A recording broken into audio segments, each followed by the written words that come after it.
안녕하세요. 즐거운 만남, 행복한 만남, 책 읽는 누나입니다. 오늘 제가 준비한 책은 종교, 이제는 깨달음이다 입니다. 부제로는 종교를 보는 새로운 시각, 심층 종교에 대한 두 종교학자의 대담으로 되어 있고요. 오강남 교수님과 성혜영 교수님이 함께 집필한 거라고 합니다. 네. 현대인들에게 종교는 과연 어떤 의미를 가지고 있으며 미래의 종교는 어떤 모습을 가져야 할지 모색하고 우리 종교가 나아가야 할 길을 찾아보는 그런 계기가 된 책이라고 생각합니다. 그럼 대담을 시작하며 프롤로그 부분 한번 읽어보겠습니다. 종교가 본래 이런 것인가? 아니다 하는 것이 이 책의 메시지다. 이 책에서 밝히려는 것은 종교라는 이름의 한 지붕 아래 표층 종교와 심층 종교가 공존하고 있다는 것. 표층 종교가 판을 치는 사회에서는 어쩔 수 없이 그런 표층 종교가 불러올 수 있는 부작용이 클 수밖에 없지만 그 표층 종교가 심층 종교로 심화되면 그런 부작용이 사라지고 그 대신 종교가 인간과 사회에 줄 수 있는 아름다운 열매들이 맺힐 수 있다는 것이다. 그러면 표층 종교와 심층 종교의 차이점은 무엇인가? 이 책 본문에 자세히 나오지만 가장 큰 차이점 하나만 들라고 한다면 표층 종교가 주로 무조건적인 믿음을 강조하는 데 반해 심층 종교는 깨달음을 중요시한다는 것이다.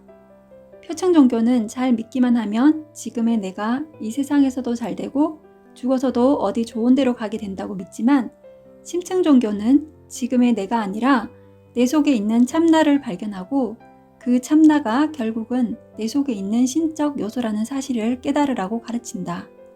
이처럼 깨달음을 통해서 내 속에 신적 요소를 가지고 있다는 사실에 눈뜨라고 말하는 심층 종교에 접하게 되면 무엇보다 나 스스로가 의연하고 늠름한 자유인의 삶을 살 수 있고 또 내 이웃도 함께 신적인 요소를 지니고 있다는 일체감에서 그들을 하늘 모시듯 하는 사랑과 자비의 마음을 가지게 된다. 이것이 종교가 줄 수 있는 참된 음복이 아니겠는가? 소장 종교학자 성혜인 교수와 필자와의 관계를 잘 알고 있던 도서출판 북성재의 신영미 대표로부터 얼마 전 출판 제의가 들어왔다.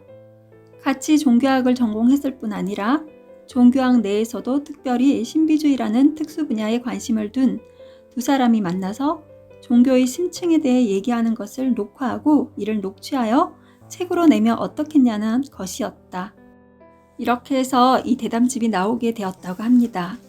그러면 이제 본격적으로 책 속으로 들어가 보겠습니다. 2장 종교를 보는 새로운 시각, 표층 종교와 심층 종교. 모든 종교에는 표층과 심층이 있다. 심층 종교에 대해서 잘 요약된 것 같습니다.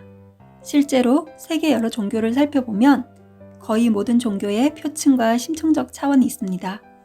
물론 종교 전통에 따라 그 두께의 비율은 다를 수 있지요. 어떤 종교는 표층이 심층보다 더 두껍고 또 어떤 종교는 표층이 압도적으로 더 두꺼울 수도 있습니다. 그렇지만 불교에도 표층 불교와 심층 불교, 기독교에도 표층 기독교와 심층 기독교가 있습니다. 실제로 모든 종교인들은 아주 특별한 경우를 제외하고는 거의가 표층적 차원에서 종교 생활을 시작합니다. 예를 들어 내가 착한 일을 하면 산타 할아버지가 정말로 문자 그대로 굴뚝을 타고 내려와서 나에게 선물을 가져온다는 믿음과 같은 것이지요. 시대를 모두 거슬러 살펴보더라도 옛날에는 특별한 경우를 제외하고 대부분의 종교사에서 이런 표층 차원의 종교인들이 절대 다수를 이루었습니다. 사람들이 무엇이든지 빌기만 하면 하늘에 계신 신이든 누구든 우리의 소원을 들어주리라고 믿는 것이 이런 표층 종교의 주요한 기능이었으니까요. 성혜영 선생님의 말씀은 성경에도 잘 요약되어 있습니다. 즉, 내가 어렸을 때에는 말하는 것이 어린아이와 같고 깨닫는 것이 어린아이와 같고 생각하는 것이 어린아이와 같다가 장성한 사람이 되어서는 어린아이의 일을 버렸노라 라고요. 제 생각에는 바울이 쓴 이 구절이 바로 표층 종교와 심층 종교의 대비를 기독교적으로 표현한 것으로 보입니다. 어린아이 때는 어린아이의 신앙, 즉 표층적 신앙이 어른에게는 어른의 신앙인 심층적 신앙이 있다는 거겠죠. 심층 종교와 표층 종교의 대비는 특히나 선생님이 애용하시는 표현만큼이니만큼 얘기가 나온 차에 심층 차원의 종교를 조금 더 설명해 주시면 앞으로의 논의에도 큰 도움이 될 것 같습니다. 오강남, 심층 차원의 종교는 표층 차원의 종교와 대비된 개념이라는 점을 기억할 필요가 있습니다. 우선 심층과 대조되는 표층 차원의 종교가 가지는 특색 몇 가지를 살펴볼까요? 첫째, 표층 종교는 문자주의적입니다. 즉, 문자의 표피적 뜻에 집착합니다. 둘째, 모든 것을 지금의 나, 이기적인 나를 중심으로 생각합니다. 종교를 가지는 것도 결국 내가 잘 되기 위한 것이라는 식이지요. 여기에는 단순히 지금 잘 되는 것뿐만 아니라 죽어서도 좋은 곳에 가야 한다는 것도 포함됩니다. 다석 류영모 선생님의 말을 빌리면 표층 종교란 몸나, 제 나를 어떻게라도 확대하고 꾸미고 연장하려는 데 관심을 가지는 종교입니다. 이와 대조적으로 심층 차원의 종교는 문자를 넘어서 있는 더 깊은 뜻을 찾으려는 것입니다. 글의 속내를 알아차리는 것이지요. 문자는 달을 가리키는 손가락이라는 것을 알고 문자를 통해 문자가 가리키는 그 너머의 것을 보려고 합니다. 더욱이 심층 종교는 지금의 나에서 벗어나 참나, 큰나, 얼나로 부활하는 것을 이상으로 삼습니다. 그리고 궁극적으로 이렇게 새롭게 참나, 얼나가 바로 내 속에 계신 신성 혹은 불성, 인성의 다름 아니라는 사실을 깨닫는 것입니다. 이처럼 내가 절대자 속에 있고 절대자가 내 속에 계시다는 것을 강조하는 종교의 심층적 차원을 종교학에서 비교적 차원으로 보고 표층적인 현교적 차원과 대비시키기도 합니다. 누구나 어쩔 수 없이 표층적으로 시작하지만 자라가면서 결국은 심층으로 깊이 들어가야 하겠죠. 이것이 바로 성 박사가 지적한 대로 바울이 의도했던 뜻이 아닐까 합니다. 성혜영, 제가 조금 전 종교의 표층과 심층을 서양 기독교의 표현인 어린아이의 신앙과 어른의 신앙으로 설명했는데 마침 류영모 선생님과 불교를 언급해 주셨으니 선생님께서 동양적 용어로 조금 더 풀어주시면 독자들의 이해에 도움이 될 듯합니다. 오강남, 예를 들어 불교에서는 육도라는 개념이 있습니다. 중생이 6가지 종류의 세계를 돌아가며 윤회한다는 것인데 천상, 인간, 아수라, 축생, 악귀, 지옥이지요. 인간이 나쁜 일을 많이 하면 악귀나 축생, 지옥과 같은 차원으로 떨어진다고 봅니다. 그런데 이러한 주장 역시 문자적으로 믿을 수도 있습니다. 대부분의 불교도가 그렇죠. 그런데 소수의 불교인들은 육도를 현재의 우리 마음 상태로 보기도 합니다. 우리가 시기하고 질투하고 미워하는 마음으로 살아간다면 우리는 바로 지금 아수라의 세계에 살고 있는 것이란 뜻입니다. 악귀는 목구멍은 바늘구멍인데 배는 산더미 같은 존재입니다. 그래서 아무리 먹어도 배가 고플 수밖에 없죠. 현대사회에서 쇼핑을 아무리 해도 또 하고 싶어지고 가지고 가져도 계속 더 가지고 싶은 욕망으로 살아간다면 바로 그런 상태가 악의로 사는 것이라 보는 겁니다. 이렇게 육도를 문자적으로 받아들일 수 있지만 우리의 지금 이곳의 삶과 관계하여 실존적으로도 해석할 수 있다는 것입니다. 물론 문자적으로 해석한다고 해서 나쁜 것은 아니겠죠? 그렇지만 이런 문자적인 뜻이 이런 가르침이 줄 수 있는 것의 전부라고 보면 모든 것을 상벌로, 인광보로 보는 율법주의적 종교가 되고 마는 것입니다. 그래서 죽은 이후에 악귀나 지옥의 세계로 떨어지지 않을까 노심초사할 수밖에 없겠죠. 심층 종교에서 해석하는 육도는 그런 율법주의적 차원을 넘어선다는 것이지요. 성혜영, 문법주의나 율법주의는 심리학, 특히 발달 심리학을 통해서 더욱 적절하게 설명될 수 있을 것 같습니다. 발달 심리학자들의 기본적인 주장은 인간은 태어나서 자라는 동안 세계를 인식하고 이해하는 관점, 즉 세계관이 점진적으로 발달해 나간다는 겁니다. 그런데 이 발달의 논리를 종교 생활에 연결해보면 선생님께서 예로 드신 산타클로스를 문자 그대로의 진실이라고 인식하는 상태에서부터 시작해 결국은 여러 가지 층위의 의미를 내포하고 있는 종교적 상징의 하나로 이해하는 과정을 의미합니다. 이처럼 발달 심리학의 관점에서 보면 경전의 문자적 해석에서 출발해 시간이 지날수록 더 깊은 차원의 이해로 발달하는 게 자연스럽고 바람직하다는 결론으로 이어질 겁니다. 그 점에서 선생님이 말씀하신 것처럼 종교적 발달 과정은 작은 나가 죽고 더 큰 세계관을 지닌 나로 확장되는 것으로 이해될 수 있겠죠.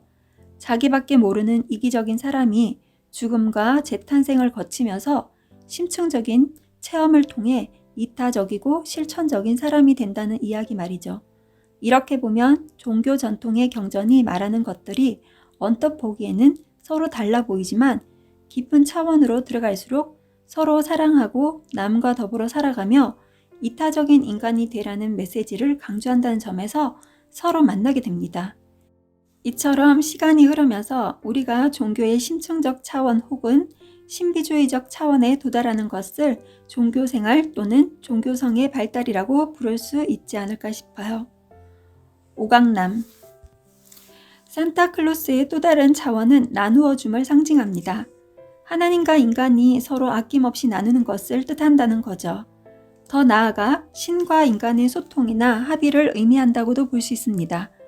그런데 문자적인 것에만 얽매이면 이런 식의 이해는 불가능할 뿐더러 이 이야기의 상징성은 내버려진 채로 아이들이 더 크게 성장하는 것을 막게 될 수 있습니다.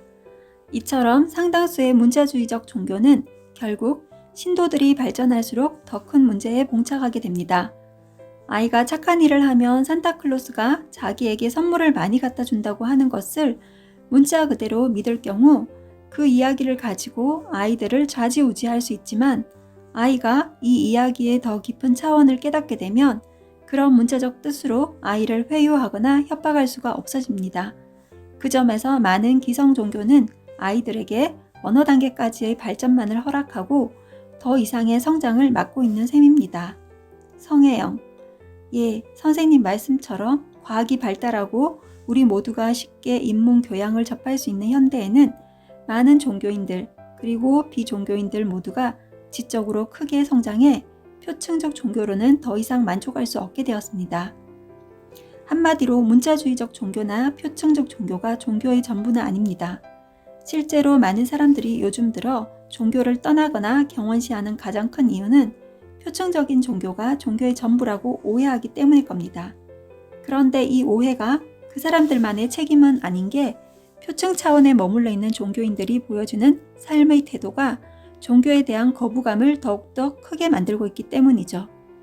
오강남 예를 들어 헌금이나 나눔의 경우 일반적으로 표층 종교 차원에 멈추어 있는 종교인은 복을 받기 위해 혹은 죽은 후에 어디 좋은 곳에 가기 위해 해야 하는 선행으로 알고 있는 경우가 대부분입니다. 다시 말하면 이런 선행도 자신의 안녕이라고 하는 자기중심적 관심을 가지고 하는 것이 대부분이라는 뜻입니다. 반면에 심층 종교에서는 똑같은 헌금이나 나눔의 행위라도 그것을 욕심으로 가득 찬 지금의 나에서 벗어나 자유스러운 나를 찾아가는 훈련 과정의 하나로서 보는 겁니다. 투자한 것에 보답받으려는 태도와는 다르죠. 성혜영 그 점에서 보면 어떤 행위를 판단할 때 참으로 중요한 것은 행위의 외양이 아니라 그 동기가 아닐까 생각합니다. 예컨대 선행의 심층적 동기는 궁극적 실제와 하나 된다는 것과 떨어질 수 없을 겁니다. 즉, 자기가 잘나서 남에게 베푸는 것이 아니라 팔과 다리가 언뜻 보면 서로 떨어진 다른 것들로 보이지만 큰 차원에서는 한 몸이고 서로 도움으로써 존재할 수 있다는 원리에 입각한다는 것이지요. 성경에도 나오는 가장 못한 이웃에게 베푸는 것이 곧 하나님께 베푸는 일이라는 이야기 역시 이 관점에 설 때에만 온전하게 이해될 겁니다. 이에 반해 표층 종교는 소화적 사고방식을 벗어나지 못해 자신을 타인과 별개의 존재로 봅니다. 표층 종교가 율법주의적 태도와 연관되는 이유 역시 문자주의적 경향에서 찾을 수 있습니다. 오강남 제일 중요한 진실은 모든 게 하나라는 것입니다. 상호 연관 혹은 상호 의존성이 제가 본 모든 종교의 핵심적인 가르침입니다. 불교뿐만 아니라 유교도 그렇습니다. 만유일체, 혼연동체라는 거죠. 우리는 길을 공유하는 형제이자 자매라는 것입니다. 다른 사람들이 아픈데 어떻게 나만 안 아플 수 있겠습니까? 고통을 뜻하는 패션은 함께라는 접두어를 붙이면 컴패션, 즉 자비가 됩니다. 컴패션은 함께 아파한다는 뜻입니다. 이걸 보면 도덕적 행위는 인위적으로 하여야 한다는 당위의 문제가 아니라 심층 차원의 인식이 가능해질 때 저절로 나타나는 자연스러운 행동인 셈이지요. 이것이 바로 순리입니다. 결국 도덕의 완성은 종교적인 완성이 있은 다음에야 가능합니다. 물론 심층으로 가는 데에는 먼저 도덕적인 훈련이 불가결합니다. 나의 욕심을 없애고 나누는 태도를 비롯해 남과 함께 아파할 수 있는 심성이 있어야 하죠. 이런 과정을 통해 나를 없애야지만 비로소 심층의 차원에 이를 수 있고 종교의 본래 의미에 도달할 수 있습니다. 그 점에서 나를 버린다는 것, 즉 무아의 가르침은 출발이면서 동시에 목적입니다. 4장 역사 속의 심층 종교와 표층 종교. 과학, 표층 종교와 충돌하다. 오강남. 그리스도교 역사를 예를 들면 4세기 이전에는 기독교에도 심층적인 차원이 분명하게 있었어요. 도마복음이 대표적인 예인데 조금 전에 언급했던 것처럼 콘스탄티누스 황제가 기독교를 자신의 정치적 목적을 위해 받아들이면서 심층적 차원을 여러 가지 이유로 배제해버린 겁니다. 물론 심층 기독교를 표방하던 복음서들이나 문헌도 이때 폐기되었어요. 그 후 기독교는 주로 표층적 측면만 가지고도 계몽주의 시대 전까지는 큰 문제가 없었어요. 우리가 보는 파란 하늘이 지구의 뚜껑이자 하늘나라의 마룻바닥이고 땅은 네모로 판판하고 해와 달과 별이 땅을 중심으로 움직인다고 해도 별 문제가 되지 않았어요. 그런데 코페르니쿠스나 갈릴레이와 같은 과학자들이 등장하면서 성경을 문자적으로 받아들일 수 없게 된 겁니다. 성혜영. 네, 선생님 지적대로 과학의 발달이 사람들의 세계관을 급격하게 확장시키면서 그들의 종교적 세계관에도 균열이 가기 시작한 것 같습니다.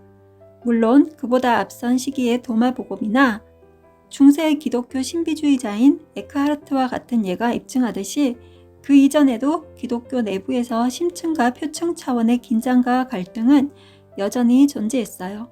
오강남. 이제는 병이 나면 사탄이나 악귀가 든 게 아니라 세균의 침입이나 호르몬이나 기타 신체적, 심리적 요인들 때문에 병이 났다는 사실을 알게 되었습니다. 결국 성경에 나오는 모든 것을 문자 그대로 믿을 수 없는 시대가 도래한 거지요. 그렇지만 이런 상황에서 위기의식을 느낀 기독교는 성경을 과학적인 잣대로 판단해서는 안 되며 있는 그대로 믿어야 한다고 강조합니다.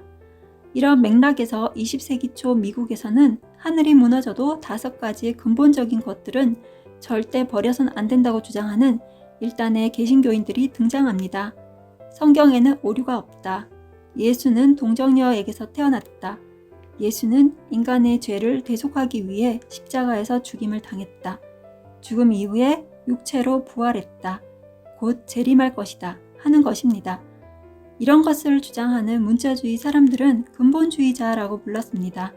그런데 지금 같은 세상에서 근본주의적 주장은 목욕물뿐만 아니라 아이까지 버리게 되는 반작용을 불러옵니다. 표층 종교의 그런 모습을 비판한 사람들이 바로 도킨스나 히친스와 같은 인물들이죠.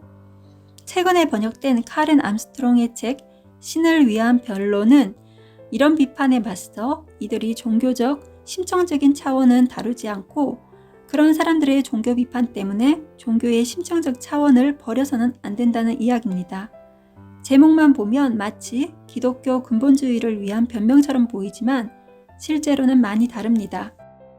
하나만 아는 것은 아무것도 모르는 것이다. 성혜영. 종교학을 업으로 삼고 있는 제 입장에서는 그 점이 가장 안타깝습니다. 제 생각에는 종교가 마치 양날의 칼과 같다고 여겨집니다. 잘 사용하면 종교만이 줄 수 있는 유용함과 날카로움이 우리 것이 되는데 자칫 잘못하면 내 자신과 타인들에게 심한 위해를 가할 수 있다는 거죠.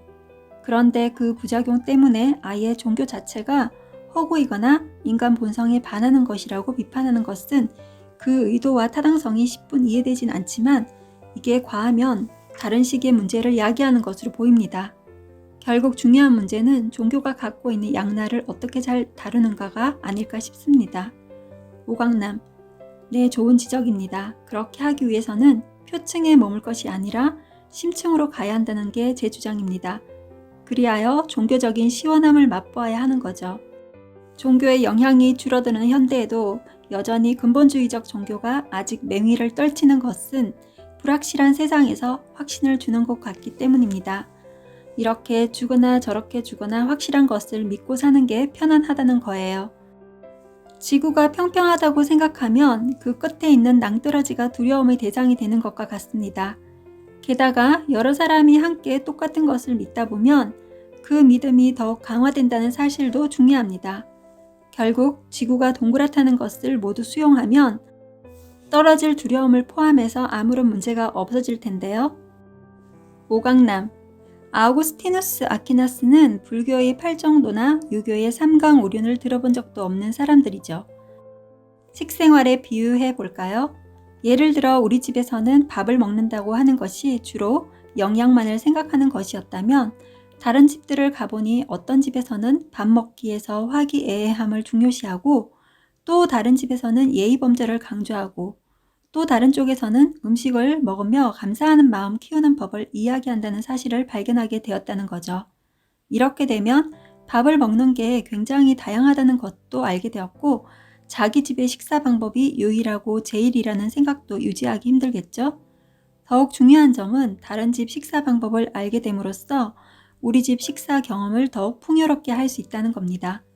이처럼 비교 종교는 종교에 대한 시각을 넓혀줄 뿐 아니라 종교의 비교를 통해 종교의 심층 차원도 알려줍니다. 5장 심층 종교와 신비주의. 신비주의는 마술이 아니다. 오광남. 신비주의 그러면 오해가 많아요.